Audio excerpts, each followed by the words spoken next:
Phone നഷ്ടപ്പെട്ടാൽ ഇനി ആശങ്ക വേണ്ട എന്ന് ഇതുമായി ബന്ധപ്പെട്ട നിയമ നടപടികൾ വിശദീകരിച്ച് ചെങ്ങന്നൂർ ഡിവൈഎസ്പി. നിയമ നടപടികളിലൂടെ മാന്നാർ പോലീസിന്റെ ഇടപെടലിൽ ഉടമകൾക്ക് തിരിച്ചുകിട്ടിയത് നഷ്ടപ്പെട്ട 6 ഫോണുകളാണ്. മൊബൈൽ ഫോൺ നഷ്ടപ്പെട്ടാൽ ഇനി ആശങ്ക വേണ്ട. സാധാരണ ഫോൺ നഷ്ടപ്പെട്ടാൽ പിന്നെ ആകെ പരിഭ്രാന്തിയാണ്. ഫോണിലെ ബാങ്ക് വിവരങ്ങളും സ്വകാര്യ ചിത്രങ്ങളും മറ്റാരെങ്കിലും കൈക്കലാക്കുമോ എന്ന ഭയമാണ് പലരെയും വേട്ടയാടുന്നത്. എന്നാൽ ആ പേടി ഇനി വേണ്ട എന്നും കൃത്യമായ നിയമ നടപടികളിലൂടെ ഫോൺ വീണ്ടെടുക്കാൻ കഴിയുമെന്നും തെളിയിച്ചിരിക്കുകയാണ് മാന്നാർ പോലീസ്. നഷ്ടപ്പെട്ട ഫോണുകൾ തിരികെ ഉടമകൾക്ക് നൽകുന്നതിനായി മാന്നാർ സ്റ്റേഷനിൽ സംഘടിപ്പിച്ച ചടങ്ങിലാണ് നിർണായകമായ ഈ സന്ദേശം കൈമാറിയത്. കഴിഞ്ഞ ഒരു വർഷത്തിനിടെ നഷ്ടപ്പെട്ട 6ഓളം ഫോണുകളാണ് നീണ്ട അന്വേഷണത്തിലൂടെ കണ്ടെത്തി ചെങ്ങന്നൂർ ഡിവൈഎസ്പി ജെ സന്തോഷ് കുമാറിന്റെ നേതൃത്വത്തിൽ ഉടമകൾക്ക് കൈമാറിയത്. ഫോൺ തിരികെ നൽകുന്നതിനോടൊപ്പം തന്നെ നഷ്ടപ്പെട്ടവർ അറിഞ്ഞിരിക്കേണ്ട സുരക്ഷാ ക്രമീകരണങ്ങളെക്കുറിച്ചും ഡിവൈഎസ്പി ബോധവൽക്കരണ ക്ലാസ് നടത്തി. കേന്ദ്ര ഗവൺമെന്റ് ഒരു പോർട്ടലാണ് സെൻട്രൽ എക്വിപ്മെന്റ് ഐഡന്റിറ്റി രജിസ്റ്റർ എന്നൊരു പോർട്ടുണ്ട്. അതിൽ ഈ കളഞ്ഞു പോകുന്ന മൊബൈലോ അല്ലെങ്കിൽ മോശം പോയ മൊബൈലോ ആരുടെയും പോവുകയാണെങ്കിൽ ആദ്യം അവർ പരാതി കൊണ്ടുപോയി പോലീസ് സ്റ്റേഷനിൽ കൊടുക്കുക. എന്നിട്ട് അവിടെ നിന്ന് കിട്ടുന്ന റെസിപ്റ്റ് ഉൾപ്പെടെ പോലീസ് സ്റ്റേഷനിൽ വന്ന് ആ പോലീസ് സ്റ്റേഷൻ തന്നെ ഈ പോർട്ടലിൽ നമ്മൾ രജിസ്റ്റർ ചെയ്യും.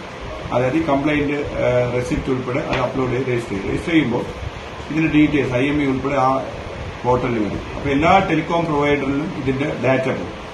അപ്പൊ ആരെങ്കിലും ഈ മൊബൈൽ ആരുടെ കയ്യിൽ ഈ കളഞ്ഞുപോയ മൊബൈൽ കിട്ടുകയാണെങ്കിൽ അതിനൊരു സിം ഇൻസേർട്ട് ചെയ്യുകയാണെങ്കിൽ അപ്പോഴേ ആ മൊബൈൽ ബ്ലോക്ക് ആവും. പിന്നെ അത് ഉപയോഗിക്കാൻ പറ്റത്തേ ഇല്ല. അപ്പൊ നമുക്ക് എന്തെങ്കിലും വെച്ചാൽ നമ്മുടെ ഈ പോർട്ടലിൽ ഇത് ട്രേസ് ആയി കിടക്കും. അതായത് കളഞ്ഞുപോയ മൊബൈൽ നമ്മൾ രജിസ്റ്റർ ചെയ്യുമ്പോൾ ട്രേസബിലിറ്റി ഇത് വന്നു കിടക്കും. ട്രേസബിലിറ്റിയിൽ വന്നു കിടക്കുന്ന അവസാനമായിട്ട് ഇൻസേർട്ട് ചെയ്ത മൊബൈലിന്റെ നമ്പർ കിടക്കും.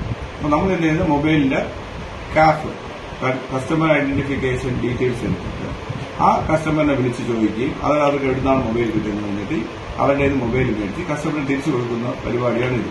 ഫോൺ നഷ്ടപ്പെട്ടാൽ അത് മറ്റാരും ദുരുപയോഗം ചെയ്യാതിരിക്കാനും കണ്ടെത്താനും സഹായിക്കുന്ന കേന്ദ്ര സർക്കാരിന്റെ സെൻട്രൽ എക്വിപ്മെന്റ് ഐഡന്റിറ്റി രജിസ്റ്റർ പോർട്ടലിനെ കുറിച്ച് ഡിവൈഎസ്പി വിശദീകരിച്ചു. ആദ്യം നഷ്ടപ്പെട്ട ഫോൺ നമ്പറിന്റെ ഡ്യൂപ്ലിക്കേറ്റ് സിം എടുക്കണം.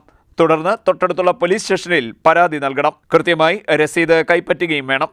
CEIR പോർട്ടൽ വെബ്സൈറ്റിൽ കയറി ബ്ലോക്ക് സ്റ്റോളൻ ലോസ്റ്റ് മൊബൈൽ എന്ന ഓപ്ഷൻ തിരഞ്ഞെടുക്കണം. ഫോണിന്റെ IMEI നമ്പറും പോലീസ് പരാതിയുടെ രസീതും നൽകി ഫോൺ ബ്ലോക്ക് ചെയ്യാം. ഇതോടെ ഫോണിന്റെ നെറ്റ്വർക്ക് പൂർണ്ണമായും വിച്ഛേദിക്കപ്പെടും. മോഷ്ടിച്ച ഫോണിൽ പുതിയ സിം കാർഡ് ഇട്ട് ആരെങ്കിലും ഉപയോഗിക്കാൻ ശ്രമിച്ചാൽ നടക്കില്ല. മാത്രമല്ല പുതിയ സിമ്മിന്റെ വിവരം പോലീസിന് ലഭിക്കുകയും അതുവഴി ഫോൺ കണ്ടെത്തുകയും ചെയ്യാം.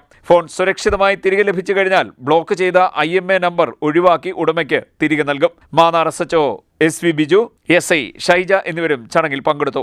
ഫോൺ നഷ്ടപ്പെട്ടാൽ പരിഭ്രമിക്കാതെ ഉടൻ തന്നെ പോലീസിനെ സമീപിക്കാമെന്നും നിയമപരമായ മാർഗങ്ങൾ ഉപയോഗിക്കാമെന്നും ഡിവൈഎസ്പി പറഞ്ഞു. CDNet news Mannar.